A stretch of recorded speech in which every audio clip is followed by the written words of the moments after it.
ఎలాంటి సందర్భాల్లో డాక్టర్ దగ్గరికి వెళ్ళి ఐ డాక్టర్ దగ్గరికి వెళ్ళి ఐ చెకప్ చేసుకోవాలంటే కళ్ళు లాగినట్టు అనిపించినా, కళ్ళు ఏమైనా రెడ్గా అనిపించినా, కంట్లో ఏమైనా చెత్తబడ్డట్టు అనిపించినా, తలనొప్పి అనిపిస్తుందా? తలనొప్పి అనేది ఎందుకు వస్తుంది? ఒక్కొక్కసారి కంటి ప్రాబ్లం వల్ల చూపు సైట్ ఉండి కనిపించినప్పుడు ఏంటంటే కళ్ళు బాగా స్ట్రెయిన్ అవుతూ ఉంటాయి. దూరం ఇట్లా చూస్తూ ఉంటారు.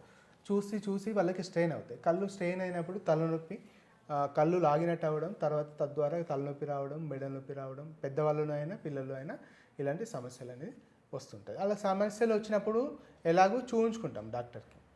చూయించుకొని దానికి ఏంటి ట్రీట్మెంట్ అనేది వాడతాం. తర్వాత మిగతా అప్పుడు ఎప్పుడు సంప్రదిస్తాం డాక్టర్ని అంటే మనకు బీపీ ఉన్నా, షుగర్ ఉన్నా, తర్వాత గ్లకోమా ఉన్నా, వీళ్ళకి ఏంటంటే కంటి లోపల ఉండే రెటీనా అనేది డ్యామేజ్ అవుతూ వస్తుంది. షుగర్ ఎక్కువైనా కొద్దీ, బీపీ ఎక్కువైనా కొద్దీ, బీపీ కంట్రోల్లో లేనప్పుడు ఆ బీపీ జబ్బు వల్లనే రెటీనా అనేది డ్యామేజ్ అవుతూ వస్తుంది.